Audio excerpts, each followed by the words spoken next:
Selena and Teresa, and this is our first episode for Godly Chit Chat. Basically, they're just off-the-cuff phone calls, little chit-chat conversations that we're recording, and the primary focus is you know who. I brought my coffee. Did you bring yours? Oh, no! You know what? That's okay. Girl, I have enough. Coffee? I have enough coffee for both of us. Okay? No,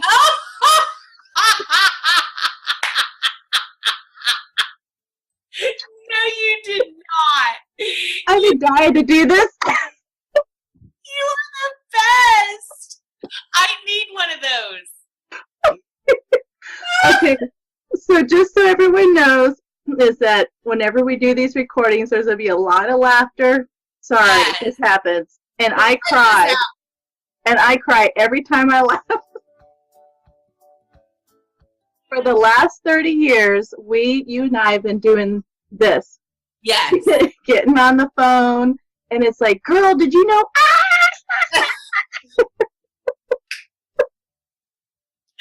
Oh my gosh.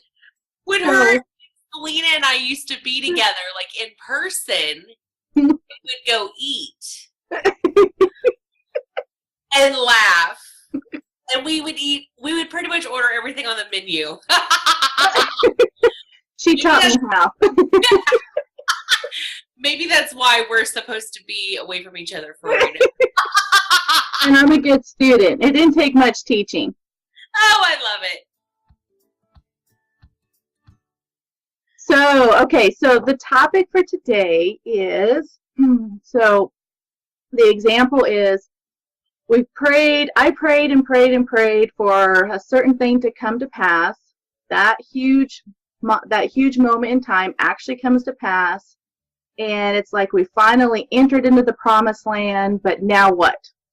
Right. And so what God showed me, it was over the summer, actually maybe even before then, but he said, if you think about the Israelites going, from Egypt, and they go to the promised land, it takes them 40 years to get there.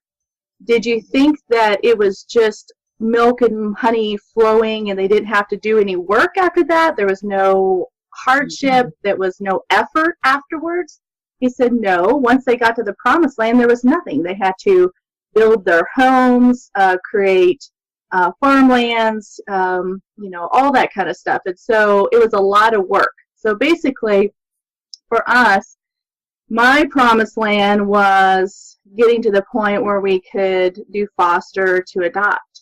And so you finally get that child, and you're like, wow, all I did was pray for this one moment in time. But I didn't think, I kind of thought about it a little bit, but not a whole lot. It was always about, please, Lord, just that one child, that one child, that one child. Well, guess what? That one child is here. Now what? Wow. And Chase, our son, also prayed the same thing. Lord, I want a brother, Okay, great. So now your brother is here.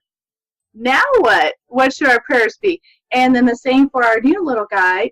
He's been praying and praying over the years, over and over. I just want that forever family. Okay, so now he's here. Oh. Now what? Because now there's still conflict. There's still things we got to work on. New routines, new attitudes, all kinds of stuff. So that's our topic for today. So what I love about this topic is we don't really think about that part. We don't think about when we receive what we have been asking God for. A lot of times what we're asking for, we have a different expectation of what God has in mind for us, right? Mm-hmm. And the expectation is just to get what we think we need. And then once we get it, it's like, do we even know how to maintain it? Mm-hmm. Then from maintaining it, we don't want to just keep it, but now we need to know, as Julie Lyle's car would say, how to launch it, right? Mm-hmm. So, but in order to have a launching moment, you've got to go back to the place of, just like what you were doing then, keep doing it. Mm-hmm. When you were faithing in me then, Keep faith in me now that I have this. Mm-hmm. And you're going to meet people that you never dreamed of. You actually think you're going on a little errand to the grocery store today. But really, I have someone in store for you to speak life into. And so in these moments of what's next, I think so often we're thinking about the big, huge picture, which it is the big, huge picture, but enjoying the journey in the midst of what's next. Right. In the midst of what's next, there's a lot of little what next. Right. I think for us is also a good learning lesson so that when we're praying for that next big thing, we can start to pray beyond that next big thing. That's right. And I think God will start to reveal and download little bits of pieces of information, a glimpse of what is coming beyond the next big thing, so we can start plugging into that and preparing ourselves. I mean, it's preparing ourselves spiritually through prayer, but then it's also, for me, it would be preparing myself just mentally. I mean, we took a lot of classes, and you hear all these things, there's going to be this, and that, the dynamics, and you have to work through all these things. But when it's your reality, that's a big difference. Yeah. So, but it's been really good. But I think that was just key for me because it was because if you don't have that mindset that just because you got the next big thing, you can just chill on the couch and it's all good, you'll be discouraged. And I was starting to be discouraged, but I was saying, but wait a second, this is my promised land. This is what I had prayed for. But now I'm sitting here grumbling, just complaining. But I think that was just a big mental shift for me. Yeah. And also even beyond that, just to keep plugging in and not just focusing on this one moment in time, but just to continue looking into the future and wanting more and more and more for us. So and when I say more and more, I'm not talking about homes and all those types of things, which that would be kind of fun, okay? But I'm not going to lie, but I'm not talking about that. I just mean more and more of what God has in store for us. So looking beyond that. So that's what I've been working on with the little boys too now. And saying, okay, so let's shift our prayers now and say, how can we be good brothers? How can I be a good little brother? How can I be a good big brother? And just looking on beyond this moment in time and looking for the future. But it's been good. It's been really good. Well, and what's incredible too, just to watch you from afar, is to see how God's really giving you a supernatural joy in the midst of all of this, to where you can truly just you're like, I'm either gonna laugh or I can cry. So I might as well laugh to where it induces tears. And you can do both. But I just, it's such a witness and testimony of His grace is on you to do this. And yeah, you may have had the willpower to do it on your own. But with that, you're going to get really tired really fast. Because just because we have supernatural joy doesn't mean we don't feel stress. It doesn't matter. It doesn't mean that we're in denial of the reality that we're living in. But what I love about God is His truth trumps facts. His truth, even though the facts are there, we get to constantly say, like what you and I say often is, okay, Lord, what do you have to say about this? We know this is subject to change. And so in that, I just see so much joy.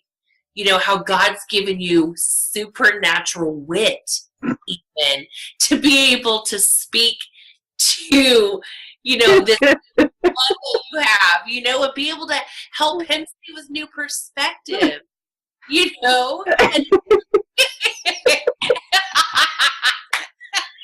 And so for those listening, I've always loved how Teresa just paints me in such a great picture.